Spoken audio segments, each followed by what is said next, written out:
Today is Wednesday, February 20th, and we're looking at mixed snow and rainfall throughout the day. We can expect a high of 40 degrees, and if we're all lucky, tonight we can catch that lunar eclipse, which is actually the last visible lunar eclipse for the next 3 years.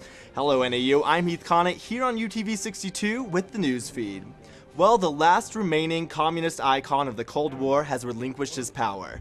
Fidel Castro announced his resignation on the website of Cuba's state-run newspaper. The United States, human rights advocates, and proponents of democracy have looked forward to this day for decades. But Cuban expatriates here in the US aren't getting too excited yet. Castro has been grooming his brother Raul to take over for him, and Raul is a hardline communist as well. Nevertheless, to many Cuban Americans, Castro stepping down is a sign of hope. The National Assembly in Cuba is scheduled to meet Sunday to choose a new president. A women's rights organization in Japan called for a national day of protest yesterday in reaction to a U.S. Marine who allegedly raped a 14-year-old girl more than a week ago. They are saying they're fed up. The protests stem from the arrest of U.S. Marine Staff Sergeant Tyrone Hadnot. Police say Hadnot denied raping the girl, but admitted forcing her to kiss him. Prosecutors have not yet charged Hadnot. Prime Minister Fukuda has promised to discuss the matter with Secretary of State Condoleezza Rice when she visits Japan next week.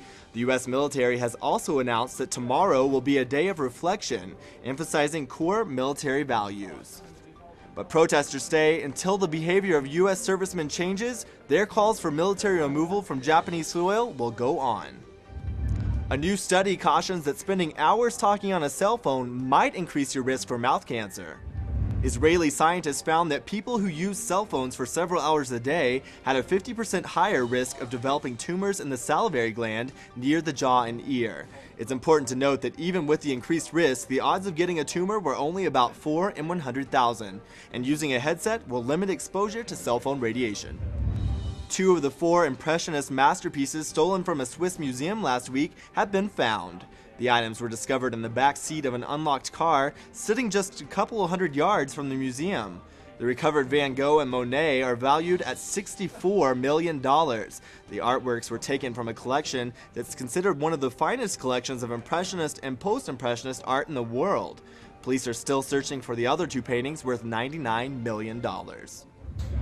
A meteor streaked through the sky over the Pacific Northwest and is believed to have landed in eastern Washington early yesterday morning. A Federal Aviation Administration officer says that a number of pilots reported seeing the meteor from Boise, Idaho into Washington state. One Washington resident reported hearing a sonic boom and feeling a shockwave not long after seeing the meteor. Officials in Washington say they haven't received any reports of damage, injury, or a meteor landing in the area. Aliens, perhaps? Who knows? But I know one thing, and that's that you should watch NAU Live, Arizona's only live student-produced newscast, on Tuesdays and Thursdays at 5 p.m. for the latest in news, sports, weather, and entertainment. Well, guys, I'm Heath Connot, and that's all I've got for this edition of the news feed. But don't forget to check out that eclipse tonight, and in the meantime, keep it right here on UTV62, and I'll be seeing you throughout the day.